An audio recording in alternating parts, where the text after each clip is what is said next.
Hello everyone, কেমন আছেন আপনারা সবাই? যারা আমার সাথে অনেক আগে থেকে আছেন তারা হয়তো জানেন আমার মেয়েটা হচ্ছে একটু অসুস্থ। এই যে ওর গলাটা ঠিক এভাবে করে ফুলে যায় এবং এই ফুলে যাওয়াটা ৭ থেকে ১৪ দিন পর্যন্ত স্টে করে। এইটা আমাদের চোখে পড়ে যখন আমরা রোজার ঈদের সময় দেশে গিয়েছিলাম তখন, এবং তখন থেকে আমার মেয়ের এটা চিকিৎসা চলছে। এমন না যে এটা সারা মাস থেকে যায়, হঠাৎ করে আসে হঠাৎ করে চলেও যায়। কিন্তু এটা তো কোনো সমাধান হতে পারে না, তাই না? একবার আসছে যাচ্ছে আসছে যাচ্ছে, তো এটার জন্য আমরা অনেক ভালো ভালো ডক্টর বাংলাদেশে দেখিয়েছি। যদি বলি, শুধু একটা ডক্টর নয়, আমি ৪টা ডাক্তার দেখিয়েছি আমার এই বাচ্চার সমস্যার জন্য।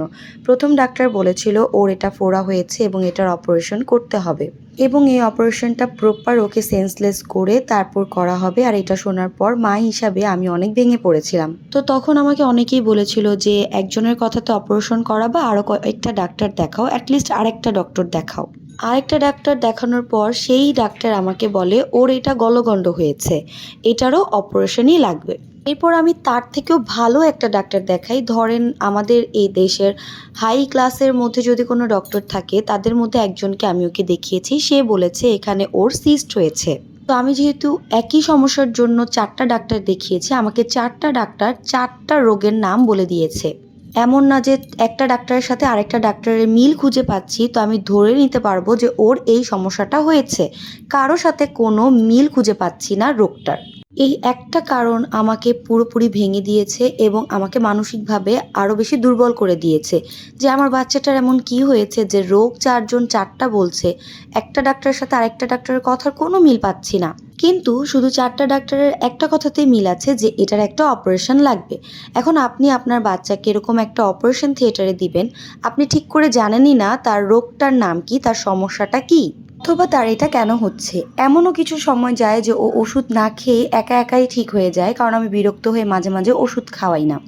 আসলে আমি বলবো না যে বিরক্ত হয়ে, এত হাই পাওয়ারের ওষুধ খাওয়ার পর অনেক সময় আমার মেয়ে ২ ঘন্টার জায়গায় ৬-৭ ঘন্টা ঘুমায়, ও এত বেশি দুর্বল হয়ে গিয়েছিল। তো এরকম বারবার হওয়ার কারণে এবং আমি এরকমভাবে ভেঙে গেছি এটা দেখার পর সবাই শুধু বলছিল যে ওকে নিয়ে একটু ইন্ডিয়া যেয়ে চিকিৎসা করে আসো।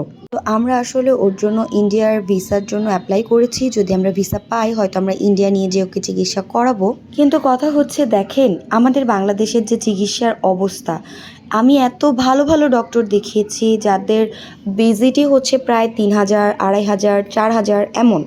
তাদের মধ্যে একটা ডক্টরের সাথে আমি আরেকটা ডক্টরের রোগের কোনো মিল খুঁজে পেলাম না।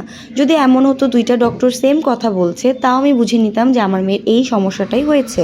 আমি একটা জিনিস এই দৌড়াদৌড়িতে রিয়েলাইজ করলাম যে আমার মতন কত অসহায় মা তাদের সন্তানকে নিয়ে হাসপাতালে হাসপাতালে হয়তো দৌড়াদৌড়ি করছে। তারা হয়তো বা সঠিক চিকিৎসাটাই পাচ্ছে না, বা তারা জানতেই পারছে না তার বাচ্চার কী রোগ হয়েছে। আমার মতন কত মানুষ এই দেশে নিরুপায়, কত মায়েরা তাদের সন্তানকে নিয়ে ডাক্তারদের পেছন পেছন দৌড়াদৌড়ি করছে একটু সুস্থতার আশায়।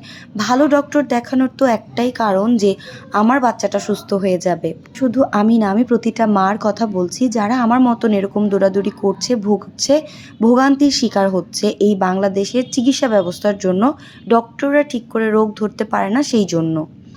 যাকে আমার বাচ্চার জন্য আপনারা দোয়া করবেন এবং পৃথিবীর সকল বাচ্চাদের জন্যই আপনারা দোয়া করবেন যেন তারা তাদের সকল সমস্যার সমাধান খুঁজে পায়। এখন এই সমস্ত ব্যস্ততা এবং দৌড়াদৌড়ি আর মন মানসিকতার দিক থেকে এত বেশি বাজে পরিস্থিতিতে ছিলাম, যার কারণে আমি আপনাদের সাথে কোনো কিছু শেয়ার করা বলেন বা এই প্ল্যাটফর্মে কাজ করা বলেন, কোনোটাই করে উঠতে পারিনি। আমার মেয়েটাই সুস্থ না, সেখানে আমি দৌড়াদৌড়ি করছি। ওই সময় আসলে আমার পক্ষে কোনো অন্য কিছুতে ফোকাস করা সম্ভবই ছিল না। এখন যে আমার মেয়েটা পুরোপুরি সুস্থ এমন না, আমার মেয়ে এখন আগের তুলনায় অনেক ভালো আছে। আর খুব তাড়াতাড়ি আমরা চেষ্টা করছি ওকে নিয়ে ইন্ডিয়া যাওয়ার। তো এখন আমি একটু ফোকাস হয়ে কাজ করতে পারি, পাশাপাশি তালে তাল মিলিয়ে কাজ করার একটু চেষ্টা করব। আপনারা আমার জন্য একটু দোয়া করবেন, আমি যেন আবার আগের মতন ফিরে আসতে পারি আপনাদের মাঝে।